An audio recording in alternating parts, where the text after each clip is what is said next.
2018 সালে আমি তখন আমি একটা রিলেশনশিপে ছিলাম। ব্যবসাটা তো বেসিক্যালি ই-কমার্সের ব্যবসায়ী।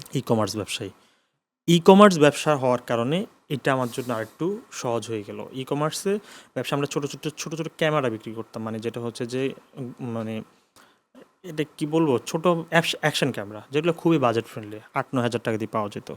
গোপ্রো কেনার সামর্থ্য চিন্তা করতাম না তখন। তো ওই একটা ক্যামেরা নিয়ে আমি প্রথম আমার জন্মদিনের দিন আমার গার্লফ্রেন্ডের সাথে দেখা করতে যাব চিটাগাঙ্গে, যে আমার বর্তমানে ওয়াইফ। তো তিথি ওনার নাম। হ্যাঁ, আমি আপনার ব্লগের শুরুতে তাকেও চিনি আর কি। হ্যাঁ।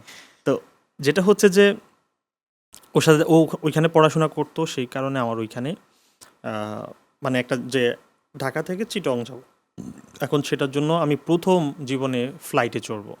এখন ফ্লাইটে চড়ার তো সামর্থ্য আমার ওভাবে হয় নাই, কিন্তু বিমান বাংলাদেশ অফার দিল যে ফ্লাইটের কস্টের 50% দিয়ে টিকিট বিক্রি করবে।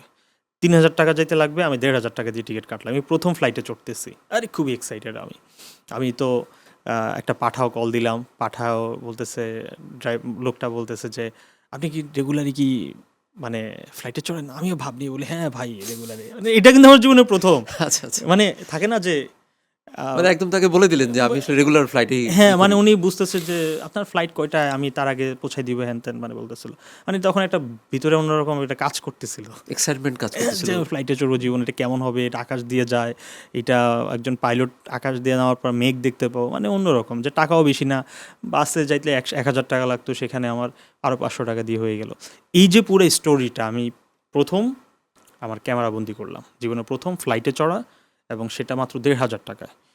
এই স্টোরিটা পুরোটা আমার ইউটিউবে আমি 2-3 দিন পর মানে আমার ব্যবসার পাশাপাশি ডেলিভারি, তখন আমি ডেলিভারি বয়, তখন অবশ্য ডেলিভারি বয়ের কাজ অন্য, মানে আমি আরও কয়েকজন লোক নিয়ে নিয়েছি আমার ব্যবসার জন্য। এটা তো অনেক বড় স্টোরি, আমি ছোট করে বললাম আর কি।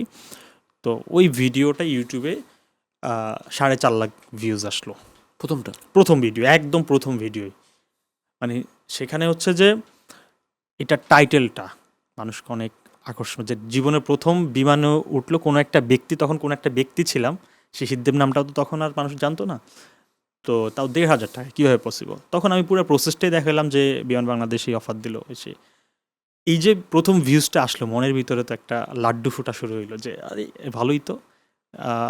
তারপরে আস্তে আস্তে করে আমি আমার গার্লফ্রেন্ডের সাথে বা বর্তমানে যে ওয়াইফ, তার সাথে বললাম যে আমার তো, তখনও তার সাথে শেয়ার করি নাই যে আমি ভ্লগ বানাই বা কিছু। ওকে বলা শুরু করলাম যে চলো আমরা দেশটা একটু ঘুরে দেখি। ঠিক আছে, তার আগে নিজে টুকটাক 15 সাল থেকে ঘোরা শুরু করছি, যখন এই টুকটাক ইনকাম হওয়া শুরু হয়, সুযোগ পেলে একটা জায়গায় ঘুরে আসতাম। কিন্তু এবার আমার ধান্দা হচ্ছে এটা ভ্লগ আকারে যাবে।